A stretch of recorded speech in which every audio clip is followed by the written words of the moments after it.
તમે મુશ્કેલીમાં મુકાવ ત્યારે તમે મારા ફોટાને મારો ફોટો ન સમજતા. સાક્ષાત બાપુજી તરીકે હું જ બિરાજમાન છું, હું જ છું સ્વયં, ફોટો નથી એવું માનીને જો મારા સામે તમે પ્રાર્થના કરશો તો એ ચોક્કસ ફળશે. આ છે પ્રાર્થનામાં આટલી શક્તિ છે.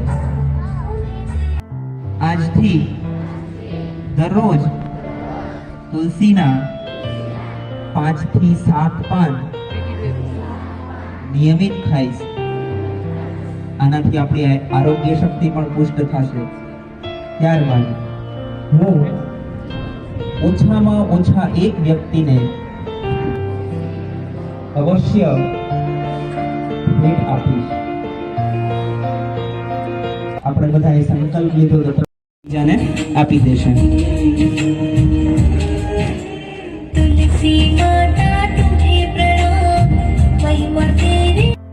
હજી બાકી છે. તમને ખ્યાલ હશે કે અલગ અલગ શાળાઓમાં ગીતાજી જયંતિ નિમિત્તે ઘણી બધી સ્પર્ધાઓ રાખી હતી. સ્પર્ધાઓના ઇનામ વિતરણનો કાર્યક્રમ પણ બાકી છે અને શાળાના 3 મિનિટની બહુ જબરદસ્ત છે અને શિક્ષકોએ ગીતા ઉપર ગીત તૈયાર કર્યું છે 2 થી 3 મિનિટનું. આપણે સૌપ્રથમ તો શિક્ષકોને વિનંતી કરીએ કે અહીંયા આવી પોતાનું ગીત છે એ બધા શ્રોતાઓને સંભળાવે.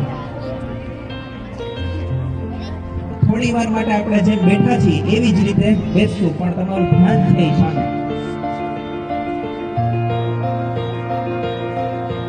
આપણે વધારે સમય નહીં લઈએ, બસ આ કૃતિઓ છે એ નાનીમાં બેસીએ તો વિટામિન ડી છે એની ક્યારેય કમી ન થાય. આ મારો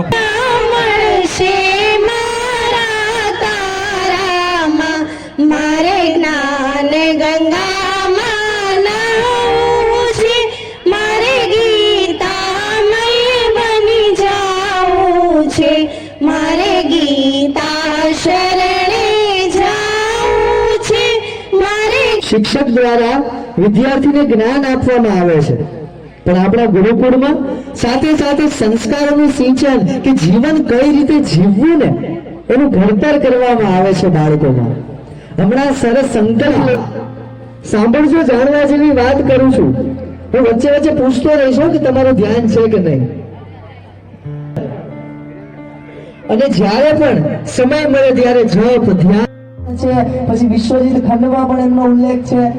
બધી કથા આપેલી છે. આપણને પુસ્તક વાંચવાનો સમય ન મળે, વિદ્યાભ્યાસ કરો છો, અહીંયા આપણા જે પરીક્ષાના પુસ્તકો ઉપરાંત ઘણી બધી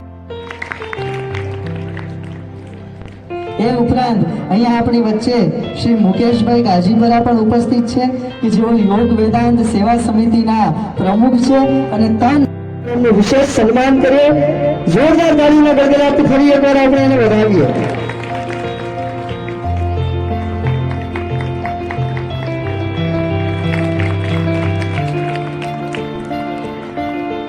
મારો સન જે છે રોનિત કરીને અભ્યાસ કરે છે.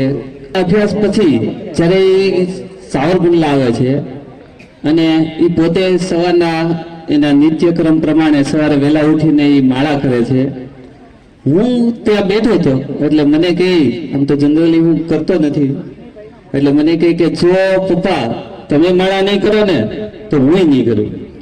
અને એના આવા જે કહેવાય ને ભાવુક આગ્રહથી મારે પણ ત્યારે એની સાથે બેસીને પાછી માળા કરવી પડી.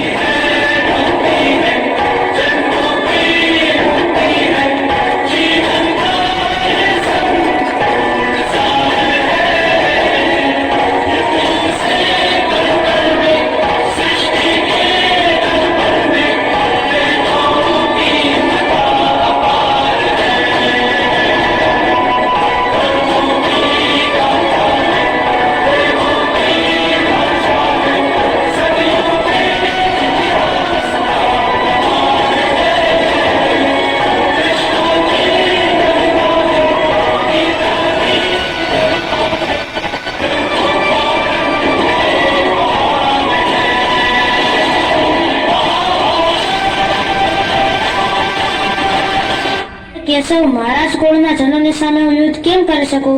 હે મહાબાહુ, પારકા અને પોતાના એવા વિચારોમાંના ઉલ્લેખ. તું ફક્ત કર્મ કર, કર્મથી કઈ બળવાન નથી. કેશવ, મારા જ પરિવારના સાથે યુદ્ધ કરવું એ સારું કર્મ ગણાય, તેનાથી પાપના ભાગીદાર ન બની.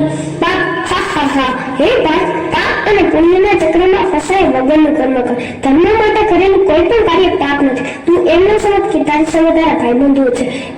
ફક્ત ધર્મ જ છે એમ તું એને સમજ. મારો હાથ હજુ ગાંડીવ તરફ નથી જતો. મારી સમજમાં તો હજુ એ નથી આવતું આ યુદ્ધથી લાભ શું થશે? લાગણી હા હા હા આ બંને વિરોધી શબ્દ છે. પાર્થ, હું જાણું છું કે તને પૃથ્વીનો ભોગ અને સ્વર્ગની કામના નથી. એટલે હે પાર્થ, સુખ અને દુઃખની લાગણીથી ઉપર ઉઠ. પાર્થ, ઉપર ઉઠ. મારાથી તો હજુ ઉઠાતું નથી કેશવ. અત્યાર સુધી હું તને જ્ઞાન અને વિવેકની દ્રષ્ટિએ સમજાવતો હતો, પરંતુ હવે તું વ્યવહારિક કર્મની નિર્ણય લે. પાર્થ, તારે આ યુદ્ધમાં ભાગ લેવો આવશ્યક છે. આજ નિર્ણય તો નથી લઈ શકતો કેશવ, નથી લઈ શકતો. તું આ નિર્ણય એટલે નથી લઈ શકતો પાર્થ, કારણ કે તું ખાલી વ્યક્તિગત લાભ અને હાનિનો વિચાર કરતી. આત્મસાનું હું કાયમ ભૂલી જાઉં છું. હા, સમજાઈ જોવું જોઈએ. વૈશાલીનું આપણા જેવા અભરણાઈ કામનું છે. કેવું સારું છે, જોને છોકરાને મજા આવે એવું છે.